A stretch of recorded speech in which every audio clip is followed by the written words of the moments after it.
Hadirin hadirat yang dirahmati Allah Subhanahu wa taala. Kita lanjutkan lagi pada kalam hikmah yang selanjutnya, yakni lanjutan sambungan kepada kalam yang ke-272, muka surat 775, bawah tajuk kecil munajat, memohon limpahan kurnia ilahi yang khusus. Munajat merupakan sebagai doa yang dirayu-rayukan oleh al-ulama al-arifu billah Ibnu Athaillah Askandari. Apabila batin kita telah dapat dipelihara dari segala macam kotoran dengan kurnia Allah Subhanahu wa taala, apabila batin jiwa kita bersih daripada segala bentuk kotoran dengan kurnia Allah Subhanahu wa taala, bukan dengan kekuatan kita, tapi kita kena berusaha menggunakan ikhtiar yang diberi oleh Allah, menggunakan kasab, tenaga, kuasa yang diberi oleh Allah untuk mengikis segala sifat-sifat yang keji daripada jiwa kita, yang terlalu umum lah ya, sifat-sifat yang disebut sebagai sifat-sifat mazmumah yang keji, bor, riya, ujub dan sebagainya, dan kosongkan hati kita daripada sebarang bentuk a'yan, apa-apa juga bayangan duniawi, keinginan kelazatan duniawi, keindahan, kemanisan, kehijauan duniawi. Itu yang katakan tadi ini merupakan karat yang menyebabkan menjadi hijab, tertindinglah antara kita dengan kebesaran kewujudan Allah Subhanahu wa taala. Itu artinya kotoran dengan kurnia Allah Subhanahu wa taala. Barulah hati kita masuk ke dalam daerah hamba-hamba Allah yang saleh, yang muqarrabin. Saleh itu salehlah, tapi kita nak yang muqarrabin. Muqarrabin ini artinya kita dekat dengan Allah, kita hampir dengan Allah, sentiasa kita berada dalam keadaan ihsan, muhsin.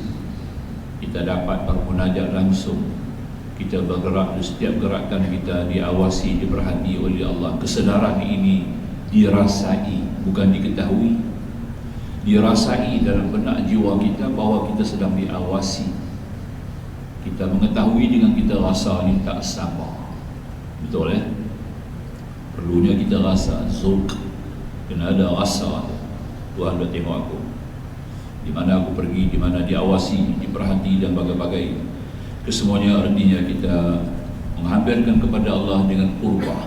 Semua ibadat yang kita buat kepada Allah, semua bentuk amalan salih yang kita buat atas tujuan qurbah, pendekatan. Tidak ada apa-apa motif yang lain.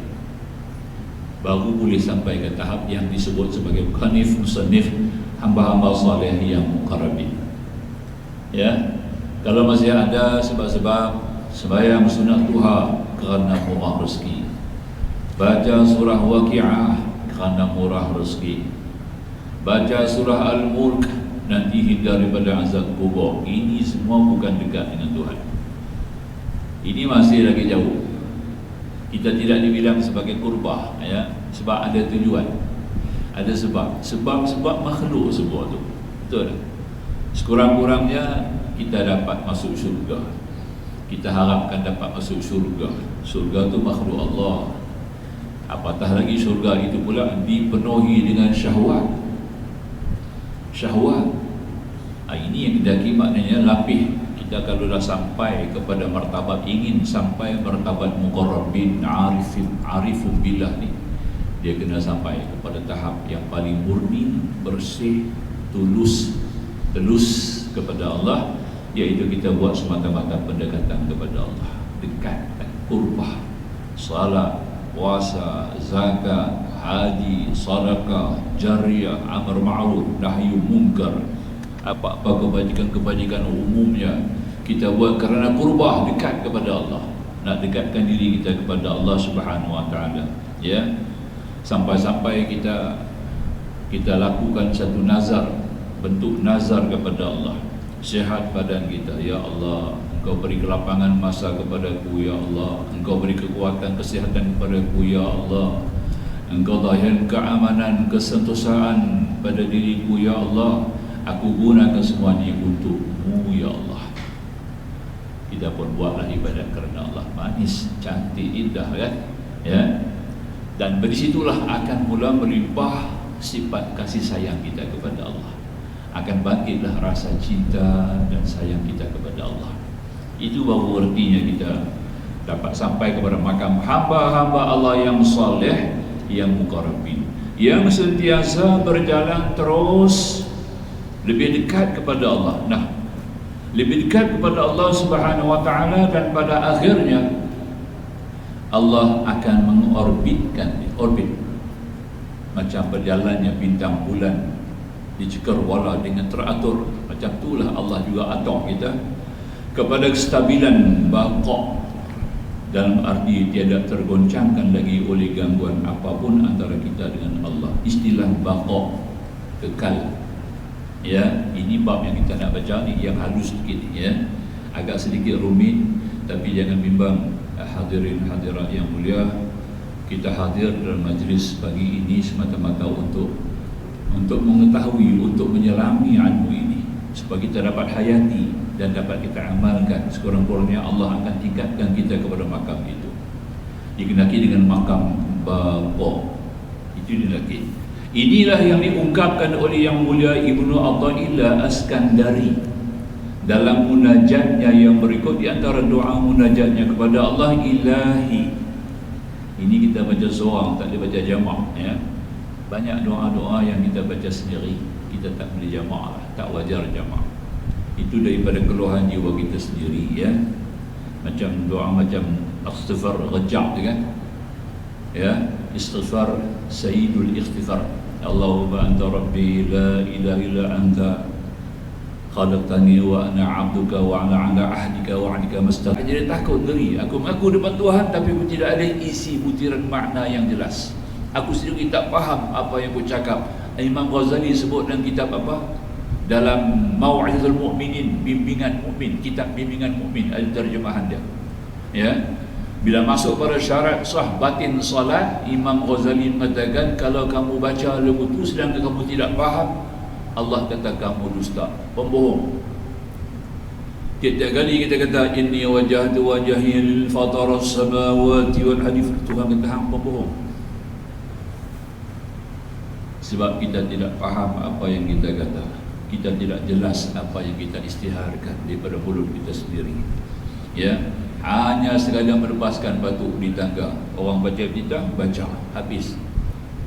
Hukum dia sunat, aku dapat pahala. Doa Arab lagu tu je nak jadi bila? Sampai bila kita nak sembahyang lagu tu? Nak menghadap Allah, ya. Ini kita nak kena faham sungguh-sungguh.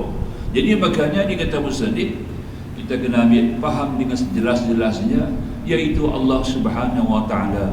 Ya.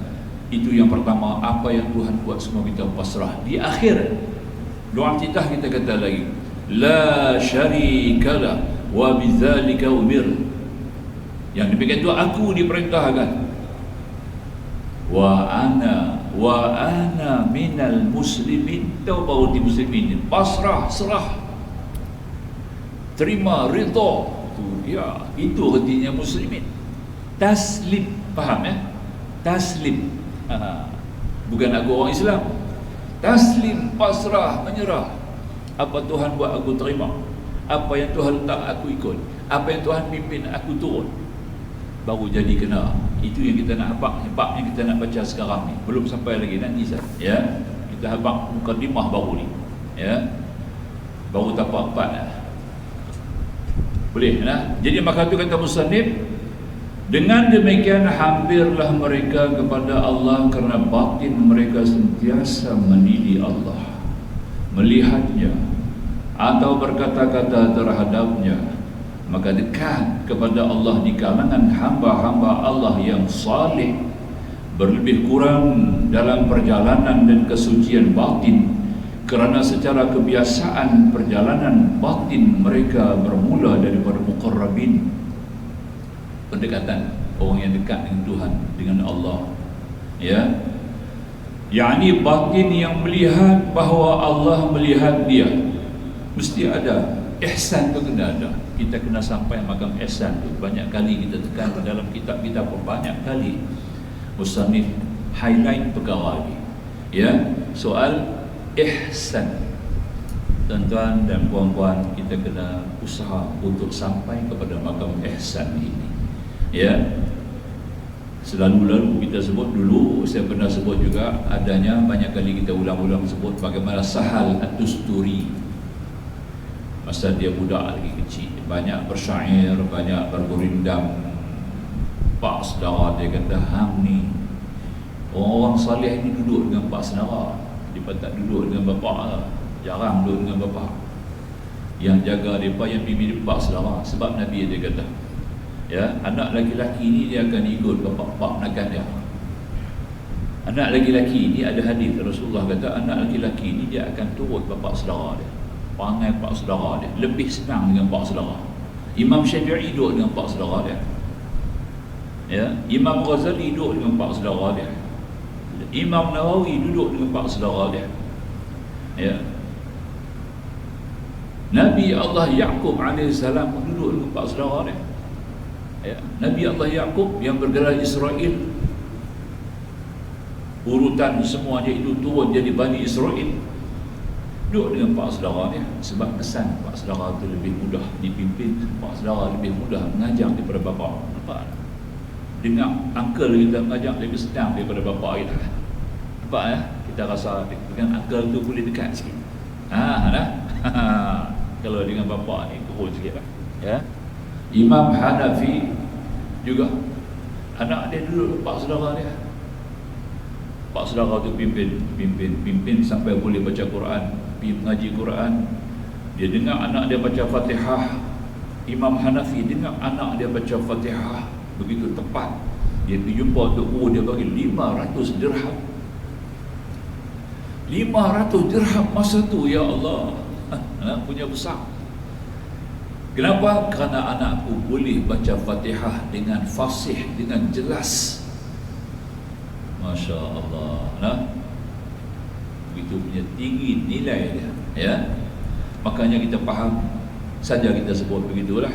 Sahal At-Tusturi selalu bergempak, dia kata, kenapa tidak aku ajak kamu lagu ni. Setiap kali kamu nak gerak, kamu duduk, kamu nak bangun, sebelum kamu bangun kamu kata, Allahu syahidi, Allahu ma'i, Allahu nazirun alaih. Ya, Allah menyaksikan aku. Ya, Allah bersama dengan aku. Allah melihat atas aku. Cuba kata dulu tu. Tiap-tiap kali bergerak kata, Allahu syahidi, Allahu nazirun, Allahu ma'i, Allahu nazirun ilai. Kata dulu tu. Ya, maknanya itu ditanamkan supaya jadi. Tiap-tiap kali kita berkata itu, dia akan jadi darah daging sejiwa dengan kita. Maka setiap kali kita bergerak di mana-mana pun, Allah dah tengok kita. Nampak? Bila kamu nak tidur, kamu letak kepala kata yang tu dulu. Bila nak baca alif, baca lah. Jaga daripada tidur, nak gadih badan, baca yang tu dulu. Bangun tidur, nak bangun untuk pergi buat sembahyang ke, terus baca yang tu juga. Masya Allah. Akhirnya jadi wali Allah. Dialah ajak kat kita ada 4 perkara. 4 perkara dia ajak kat kita tentang, mesti ingat lagi kot.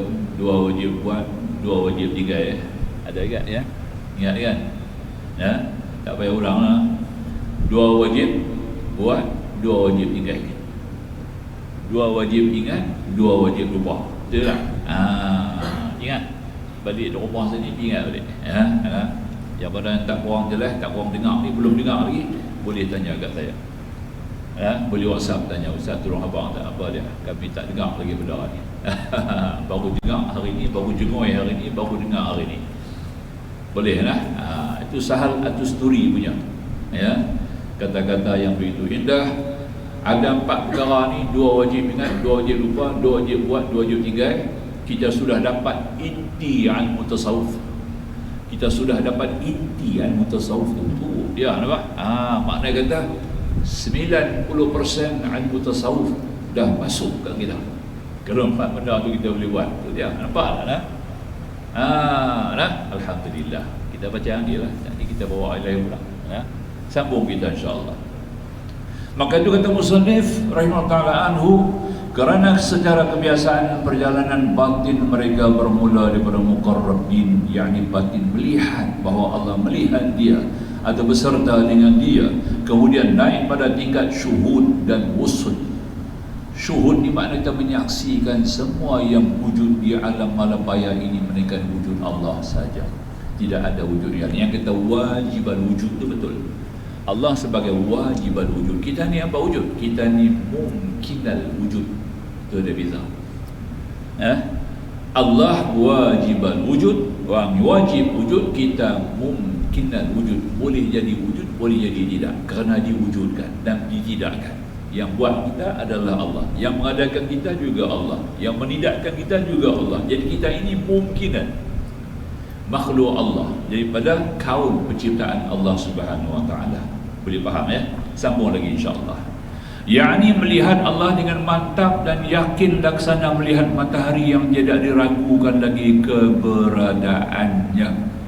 Berarti dia telah sampai kepada kemantapan keyakinan yang tiada tergoyangkan lagi.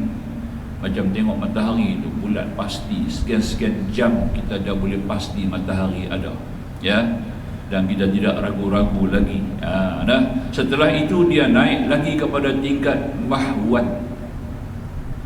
Mahwat yakni tingkat keterhapusan, dan arti terhapus selain Allah. Fana, tiada terlihat lagi, dan yang terlihat hanya Allah, seperti munculnya cahaya matahari jam 12 tengah hari siang, menghapuskan segala macam cahaya lampu-lampu yang ada. Macam itulah punya jelas nampaknya Allah dengan segala perbuatan sifat-sifat Allah, dengan kerahiman Allah kita nampak sifat rahman Allah, nampak sifat rahim Allah jelas. Apabila hal terakhir ini telah mantap penghayatannya dalam batin hamba Allah yang soleh, berarti dia telah sampai kepada status baqa billah. Takut juga nak terang ni lah. Nanti salah faham jadi lain cerita ya. Yakni status yang tiada akan berubah lagi secara adat hingga sampai akhir hayat. Dia ada 2 makam. Hadirin hadirat, pertama dipanggil makam fana. Fana fillah. Fana fillah. Kedua baqa billah. Satu dengan fa, satu dengan ba. Fana fillah. Fana ni artinya hapus, hilang ya, pada baqa Allah. Hilang pada baqa Allah, bangkit kita ya dengan baqa Allah. Jadi baqa billah, kekal dengan Allah. Tadi fana hapus pada Allah, pada sifat baqa Allah. Kemudian kita baqa kekal dengan Allah Subhanahu wa taala. Jadi ini diambil daripada Al-Quran, bukan ulama reka sendirilah. Kalimah ini datang daripada firman Allah surah Ar-Rahman. Wa yabqa kullu man 'alayha fanin wa yabqa wajhu rabbika dzul jalali wal ikram. Fa bi ayyi ala'i rabbikuma tukadziban. Dia kullu man 'alaiha fan, apa yang ada juga di muka bumi, langit dan bumi ini semuanya fan, binasa. Nampak Tuhan kata fan, fana. Melainkan zat Tuhanmu ya Muhammad yang punya kebesaran kekal, zat Tuhanmu yang punya kebesaran kemuliaan. Wa yabqa baqa wajhu rabbika dzul jalali wal ikram. Mengikut dalam tarikah Syatibi bacaan, mengikut ilmu qiraah dan ilmu qari'ah, bacaan Syatibi ini kita baca sambung bagus, baca wasal ya, bukan tak boleh baca wakaf. Dia boleh wakaf itu kullu man 'alaiha fan, boleh wakaf, ayat tu dah ada wakaf.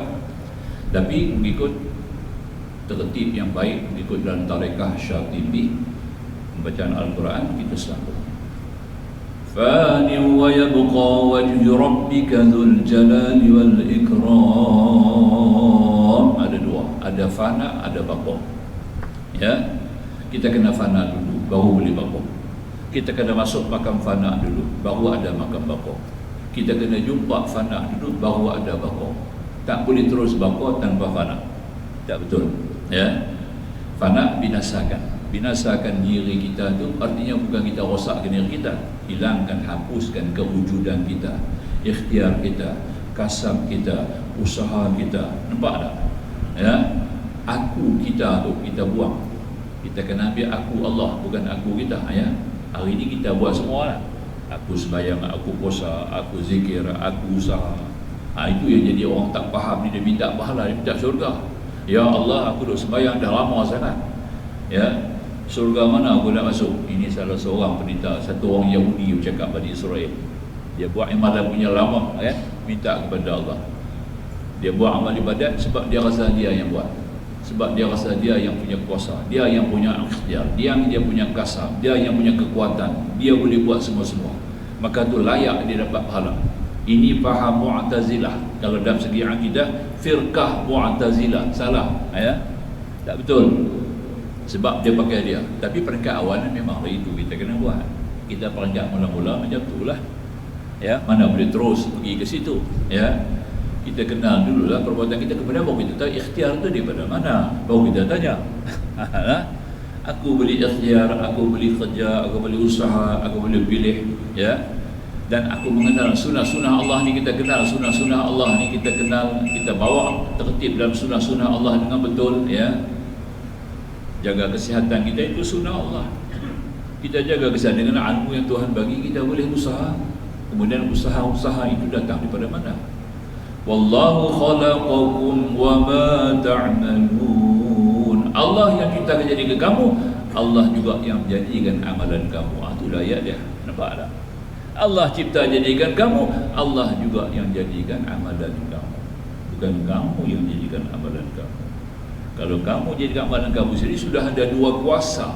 Ini syirik nama dia. Dia panggil syirik apa? Syirik khafi. Ada satu kitab lama tuan-tuan. Satu kitab lama, kitab kecil. Ya. Yang mana dulu ada sebahagian daripadanya perbuatan-perbuatan Allah ni. Kalau kamu kata perbuatan diri kamu itu perbuatan kamu, serta menandingi dengan perbuatan Allah, itu artinya kamu telah berada di dalam syirik khafi, syirik yang tersembunyi. Nampak tak?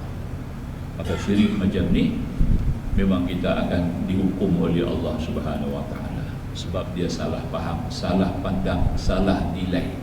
Maka itu kita kena masuk kepada satu tingkatan yang lebih murni, balik semuanya kepada Allah, kerana Allah yang berkuasa, yang menjadikan segala-gala. Kita hanya merupakan sebagai ikutan yang dijadikan Allah sebagai bayang-bayang, tidak lebih. Ya, macam kita dalam cermin. Kalau kita berdiri depan cermin, dia wujud satu zat dalam cermin, sebiji saling tak tumpah dia. Tapi kita angkat tangan kanan, dia angkat tangan kiri. Yang tu yang beza. Nampak? Tak tu nampak kata Melayu, dia cacat kan. Betul tak ya? Jadi apa yang dalam cermin tu, itulah kita. Boleh faham tak? Kita ni seolah-olah macam duduk dalam cermin tu. Ya, ikut zat yang berdiri depan cermin. Dia tak? Jadi yang punya kasar kuasa, yang berdiri betul-betul berdiri adalah zat di luar cermin, bukan zat dalam cermin. Betul? Yang benar-benar bertindak, yang bergerak adalah zat di luar cermin, bukan dalam cermin. Yang dalam cermin itu adalah bayang-bayang. Sebab tu Nabi tak ada bayang. Nabi lain sikit lah. Rasulullah tidak ada bayang. Ya, tak ada bayang. Duduk di bawah matahari tak ada bayang. Duduk depan cermin tak nampak bayang, tak nampak muka Rasulullah. Rasulullah tak pernah tengok cermin tau. Dia tengok cermin, sikat rambut mata. Ya. Itu Rasulullah. Senang. Belah tengah rambut habis. Tak payah fikir banyak-banyak. Nampak tak? Letak sikat, belah tengah rambut habis. Tahu dah rambut dia ada kan? Kita nak belah tepi, nak tolak naik, tolak turun. Nampak tak? Banyak cerita nak kena tengok cermin. Rasulullah tidak. Maka itu Rasulullah ni antara zatnya Rasulullah ni Allah jadikan tidak ada cermin, tidak ada bayang. Ya. Hatta mana-mana juzuk anggota Nabi, rambut Nabi selai, rambut Nabi ya, bawah dalam poket. Mufti Brunei, saya ceritakan. Mufti Brunei rahmatullah kembali kepada Allah. Ambil selai dia berbubuh dalam botol ya. Ada satu benda, bukan bekas jatuh, bekas dia bersil, bekas dalam bekas tu ada rambut. Yang bawa ni beberapa tokoh sufi daripada Turki, dia orang ziarah. Dia mari Malaysia juga, mari ke Brunei ziarah. Kemudian bersama dengan mufti, dia orang pergi tengah-tengah panas ya, ambil bekas yang ada rambut Nabi tu, masukkan dalam poket jubah dia. Masukkan dalam poket jubah tu, dia menjeri poket diri itu baru ada poket dia, dia tak ada bayang. Dia tu tak ada bayang. Duduk tengah panas, nampak ya. Jatuh pingsan. Pingsan dia terkejut, nampak. Tu rambut Nabi tu. Duduk dekat kita pun tak ada bayang. Tu dia, nampak ya. Kelebihan Rasulullah SAW. Maka itu kita kena faham semuanya ini. Tak boleh mengikut cara yang dikata setengah pendapat mengatakan Rasulullah ni manusia biasa. Ya, manusia biasa. Qul innama ana basyarum mithlukum. Katakan aku ni bashar macam kamu, mithlukum. Yuha, bezanya aku diwahyikan. Maknanya aku rasul, tapi hakikatnya laisa kal bashar. Bukan seperti manusia biasa. Boleh faham? Ya. Dia ni adalah bashar, laisa kal bashar, bukan manusia biasa. Jangan kata pula Tuhan, tak betul lah. Jangan kata Tuhan pula. Sebab tu bila bawa Nabi naik ke langit, dia kena mula ayat tu dengan Subhanallazi, Maha suci Allah. Nampak tak? Ya. Kalau tak baca dulu tu, orang kata Nabi ni macam Rasul, macam jadi Tuhan pula boleh naik ke langit ya. Ya. Itu tak betul. Sebab tu Nabi dibawa, bukan Nabi naik sendiri ke langit ya. Dibawa oleh Allah. Ya, susun-susun ayat ini memberi kita sebagai satu peradaban yang bersih menilai Rasulullah ya. Walaupun dia punya kelebihan luar biasa, tapi dia tetap hamba Allah. Istilah hamba ya. Sebab tu kita selawat Nabi masuk hamba tu Tuhan Nabi suka. Allahumma salli ala sayyidina Muhammad abdika wa rasulika nabiyil ummi. Nabi cukup suka selawat ni ya, selawat ni Nabi cukup suka. Kalau kita baca begitu besar dia punya nilai pahala dia ya. Tak gitu. Dakanya dia kata tadi ini sambung kita lihat baqabilah yang status yang tidak akan berubah. Perpindahan dari status yang satu kepada status berlanjutan satu persatu atau melangkahi atas status yang sifatnya tertib adalah melalui mujahadah. Kita kena berjihad dulu melawan nafsu kita. Kena usahalah, usaha-usaha awal yang kita dah belajar dalam tasawuf ni. Bab tasawuf mula-mula peringkat pertama kita mengaji apa dia? Mengenal anggota-anggota kita dulu. Mata, telinga, mulut, tangan, kaki, hati, perut, kemaluan. Tidak. Benda-benda ni kita kena nilai dulu, kenal dia, bersihkan dia, pelihara dia.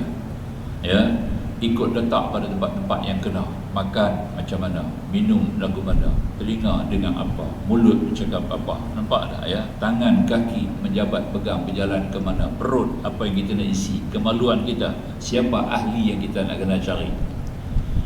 Tengok dalam surah Al-Mu'minun, itu pengajarannya. Ada 11 ayat daripada surah ayat pertama sampai ayat 11. Bacalah tuan-tuan, ikutlah yang tu.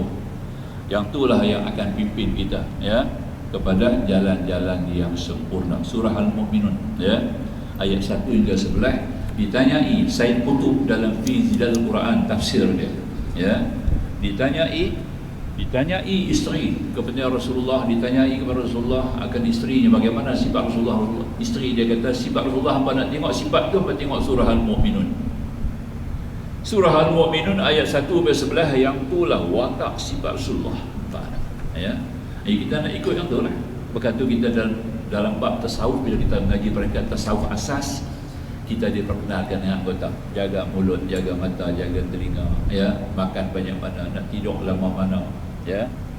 Kita nak kerja lama mana ya. Tidak. Ini dia atok susun. Kena penting dulu Tak jaga yang tu memang tak boleh. Ya. Duk kira ambil tak kira tentang makan minum tak boleh. Satu lagi perkara yang penting, kita nak bawa ilmu ni, kita kena bangun rajin, bangun malam. Itu dia korang tidur.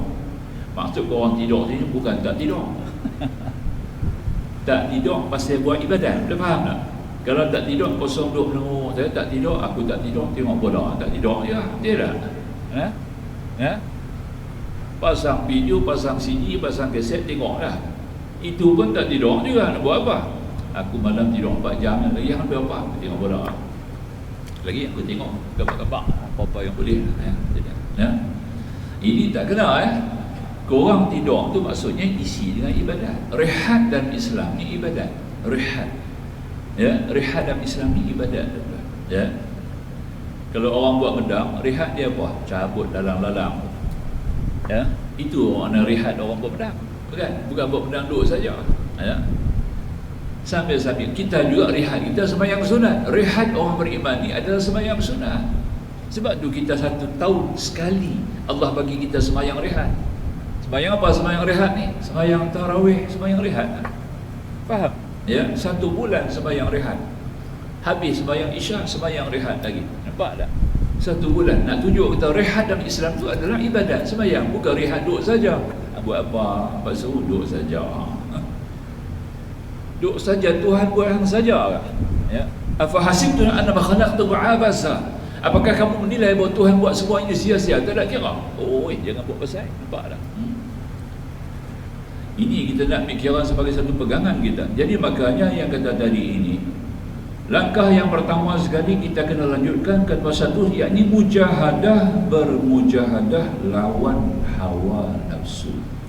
Maka mereka disebut asalikunal muhibbun. Ini orang-orang yang usaha daripada awal. Permohonan yang kalau boleh dikurnia Allah, jalan mereka untuk sentiasa dekat kepada Allah sebagaimana dalam gambaran di atas, dipimpin Allah, dituntunnya dan diorbitkannya. Ya, sehingga mereka dalam perjalanan tidak melalui jalan yang begitu panjang, tetapi melalui jalan pintas sehingga mereka dapat cepat sampai kepada tujuan yang dituju, iaitu status baqa billah. Ya. Apabila permohonan mereka yang kedua ini perkenankan Allah, baqa, jadilah jiwa mereka diorbitkan Allah, dia melihat alam atau makhluk yang tidak sunyi daripada kekotoran, melihat cahaya Allah, yakni rahsia asma'nya yang disyaratkan kepada sifat-sifatnya yang maha terpuji, yang demikian terpadu dan kesatuan pada zatnya yang tidak dapat digambarkan. Bahawa ada nilai nama-nama Allah itu kita kena ambil faham juga lah tuan-tuan. Usahakan untuk memahami nama-nama Allah yang 99. Ada hari ini kita cukup tua ini, ya. Zaman ini kita sudah ada ulama-ulama kita telah usaha dengan penuh inisiatif menyusun kitab-kitab menghurai, ya, nama-nama Allah Subhanahu Wa Taala. Kita kena faham setiap nama itu, dan apabila kita dapat memahami nama-nama Allah dengan segala macam pencerahannya, baru kita akan dapat lihat tiap-tiap dalam gerak maya, alam maya pada ini akan adalah nama-nama Allah, sifat-sifat Allah itu terserlah indah. Itu kita panggil sifat-sifat Allah dalam segi kita tajali kepada nama Allah. Boleh faham ya? Boleh ya? Tapi kalau kita tak tahu nama-nama ni, maka selama-lamanya itulah kita akan jadi gelap. Ilmu penting. Ilmu kena ada. Ilmu, asas ilmu, dia punya usul tu kena ada, ya. Macam itulah. Sebab tu orang nak ngaji apa ilmu pun kena ada dia punya usul dia. Orang nak punya fiqh, ilmu fiqh, usul fiqh, qawaidul fiqh, untuk memahami ilmu fiqh. Nak ngaji ilmu tafsir, kena ada usul tafsir, kena ada ilmu usul tafsir. Orang nak ngaji ilmu tauhid, usul tauhid. Orang nak ngaji hadis, mustalahul hadis. Semuanya itu kita kena ada asas. Kalau tidak ada ilmu-ilmu alat ini, macam mana kita nak faham ilmu itu sendiri? Tak boleh ya. Maka tu wajarnya luasnya ilmu ini di bidang pengajian Islam, kita kena committed secara langsung, kerana kita akan patah balik kepada Allah. Kita akan U-turn. Hidup ni U-turn, bukan jalan terus. Tapi jalan kepada Allah tu jalan mesti jalan yang mesti jalan lurus. Itu kendaki. Makanya tak dapat tidak, Apabila permohonan mereka yang kedua ini diperkenankan Allah, maka Allah akan jadi pimpin kita sendiri, ya. Jadilah jiwa mereka di'rabit Allah daripada melihat alam atau makhluk yang tidak sunyi daripada kekotoran, melihat cahaya Allah, yakni rahsia asma'nya yang mengisyaratkan kepada sifat-sifatnya yang maha terpuji. Yang demikian terpadu dan kesatuan pada zatnya yang tidak dapat digambarkan. Seolah-olah macam bersepadu kita dengan Allah, tapi bukan ittihad. Salah, bukan ittihad, bukan ittihad. Dia ada dua istilah yang kita kena faham. Kalau tidak, jadi kita Jabariyah, ya. Jabariyah ni apa? Semua Tuhan buat. Dia pukul satu, dia mengaji serapih, ya. Semua Tuhan buat, betul lah tu, semua Tuhan buat. Tapi dia pakai sampai maksiat pun Tuhan buat. Mencuri pun Tuhan bagi curi, bukan dia boleh curi sendiri, nampak tak, ya? Dia pergi curi, dia orang kata Allah gerak aku curi, bukan aku nak curi sendiri. Kalau Allah tak gerak, hang tak tahu ke Allah buat semua, nampak tak, ya? Tak gitu, kita pun lempang, pam, kita bagi Allah tampak, bukan aku. Nampak tak, baru dia tahu lah, nanti dia, ya? Ini kita nak fikir lah tadi. Jadi makanya dia kena ambil spotlight metro, boleh tutup sikit lain kali bagus dah. Cari apa-apa saat ni tutup. Hari ni tak apalah, ya. Tak tutup dengan apa-apa kain kan, ya. Kita datang ke pagi-pagi subuh ni dia keluar. Baik. Jadi makanya dia kata musannif subhanahu ta'ala anhu, inilah inti hakikat firman Allah Ta'ala surah Asy-Syura, Allahu yajtabi ilaihi man yasha wa yahdi ilaihi man yunib. Allah menarik kepadanya siapa saja yang dikehendaki dan dia memberi petunjuk kepada orang-orang yang mau kembali kepadanya, ya. Asy-Syura ayat 13. Jadi yang mulia Ibnu Athaillah pada khususnya bermohon kepada Allah agar kedua inti daripada doa yang diperkenankan. Apa inti itu dia minta? Pertama, minta supaya Allah dia dapat ilmu ma'rifah. Itu pertama, fana fillah. Kedua, ilmu Allah diberi kepadanya, iaitu baqa billah, ya. Baqa billah. Jadi makanya diperkenankan Allah berjuang dengan mujahadah bersungguh-sungguh supaya dimudahkan Allah dan supaya Allah pula dapat mengangkatnya melalui jalan pintas kebaikan sehingga tidak melalui jalan panjang yang berliku-liku dan penuh dengan percobaan berbagai rupa.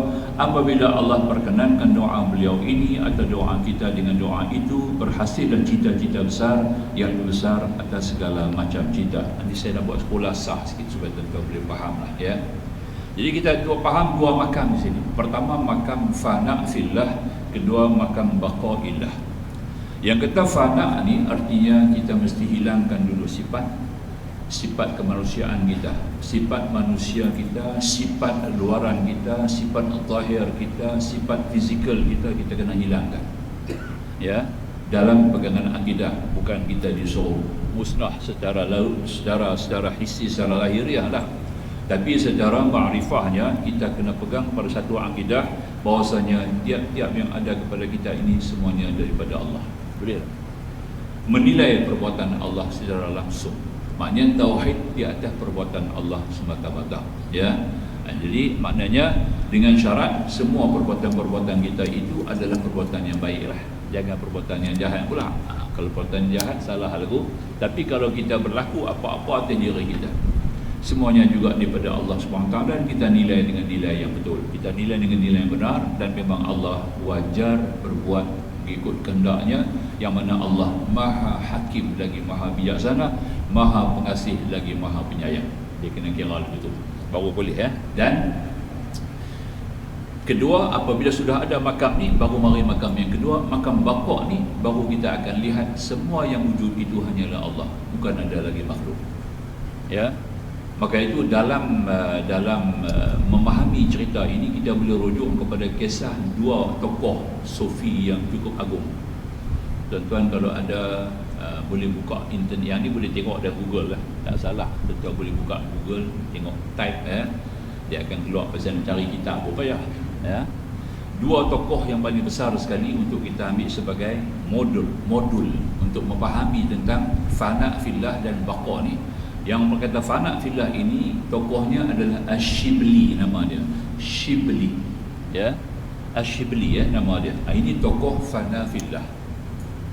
Fana, ya. Asyibli ini dia sampai kepada makam fana. Ya, maknanya dia tidak lagi melihat, melainkan dia melihat apa yang ada pada diri dia semua ni sudah hilang. Hilang ikhtiarnya, hilang kuasanya, hilang usahanya, hilang kekuatannya, hilang tabiatnya. Nampak tak, ya? Itu baru masuk la haula wala quwwata illa billahil aliyil azim. Baru betul, nampak tak? Baru sampai makna dia, ya. Segala kekuatan semuanya itu Allah, bukan aku.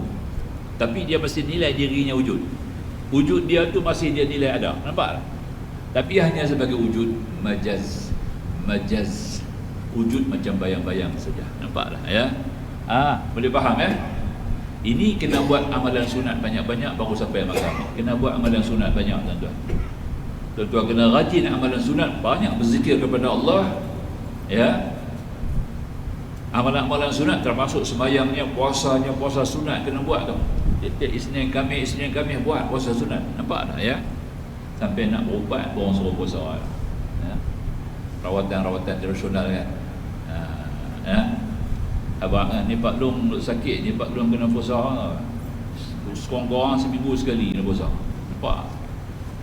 Baru rawatan tu boleh buat. Segala penyakit kita nak rawat, kita duk makan ubat. Nanti tiap minggu hospital bagi ubat, kita duk makan, kan. Tak puasa tak jadi tau. Dia mau puasa. Kelebihan puasa Isnin dan Khamis. Buat. Baru kita punya penyakit boleh rawat dan ada kesan rawatan. Nampak? Itu sebagai contoh. Tapi kita terimalah wujud kita tu masih ada, tapi kita wujud dengan diwujudkan Allah. Kita berusaha, kita bekerja, beramal dengan Allah. Maknanya kita bukan boleh sendiri, melainkan Allah berikan anugerah kepada kita, ya. Suatu gerak, suatu usaha di mana langsung datang daripada Allah Subhanahu Wa Taala, dan kita gunakan usaha itu sebaik-baiknya. Itu kita panggil makam fana. Yang pertama ini ada pada Syibli. Makam yang kedua dia panggil makam baqailah. Baqailah ini adalah makam yang ada kepada Mansur Al-Halaj. Bisa dengar nama tu, ya? Mansur Al-Halaj ni dia kata diri dia Tuhan tu, Anal Haq, Anal Haq, Anal Haq. Dia pergi di mana dia kata dia Tuhan, nampak tak? Secara terang mulut dia kata Anal Haq, aku Tuhan, nampak tak? Nah. Maka tu khalifah pun panggil ulama-ulama main mesyuarat, ni macam mana ni? Ni syekh ni dia kata dia Tuhan, macam mana? Sebab dia dah tak nampak semua. Dia nampak yang wujud Allah saja. Dia nampak yang wujud Allah, yang dia semua tidak wujud. Tu dia, nampak tak? Bagi dia apa juga alam maya pada ini tidak wujud. Yang wujud hanya Allah. Allah saja wujud. Maka dia yang wujud dia pun Allah juga, nampak tak? Ya. Ya. Jadi ini istilah ni kalau sekadar bawa dalaman, dia tak keluar pada mulut, dia tak salah lah. Pasal dia keluar di mulut, dia zahir pada mulut, jadi syariat, nampak tak? Maka tu khalifah panggil orang mesyuarat. Ulama-ulama dia mesyuarat. Apa kita nak hukum orang ni? Ulama-ulama mesyuarat kata orang ni jatuh kafir sebab dia mengaku dia Tuhan, nampak tak? Bila kafir, halal darah dia, boleh kisas, boleh pancung dia. Tapi khalifah tak mau buat lagi. Khalifah kita dia ada Tok Guru, kalau kita tanya Tok Guru dia, tengok Tok Guru dia kata apa? Tok Guru dia siapa? Ya, Abul Qasim Junaidi Al-Baghdadi, pengasas ilmu tasawuf. Itulah Tok Guru dia. Khalifah hantar surat yang pertama, dia tak jawab. Hantar yang kedua, tak jawab. Hantar yang ketiga, tanya apa kita nak buat kepada Mansur Al-Halaj ni, apa hukum dia? Dia tak jawab. Sampai yang ketujuh, surat yang ketujuh, khalifah bagi ancaman, nampak? Kalau hang tak jawab surat ni, aku akan halau semua ulama-ulama sufi keluar pada daerah, pada negeri, nampak? Termasuk kamu akan disingkir dulu. Baru dia jawab. Dia jawab apa? Dia kata secara syariat, secara zahir memang dia dihukum kafir, nampak tak? Secara batin dia adalah benar. Itu dia, nampak tak? Tengok dia juga lah. Dia jawab begitu. Secara zahir memang dia adalah kafir, halal, boleh qisas. Secara batin dia adalah benar. Ilmu dia tu benar. Nampak tak? Serah pada khalifah lah. Maka khalifah pun ambil satu jalan. Terpaksalah kena Pasal dah kena hukum dia, korek 2 biji mata dia, nampak? Dia duduk senyum korek dia tak menjerit pun, ya. Potong 2 tangan dia, potong 2 kaki dia, nampak ya. Tangan yang potong tu boleh bercakap adalah hak, kaki yang dia potong tu, kaki tu bercakap adalah hak, mata yang korek mata tu kata adalah hak.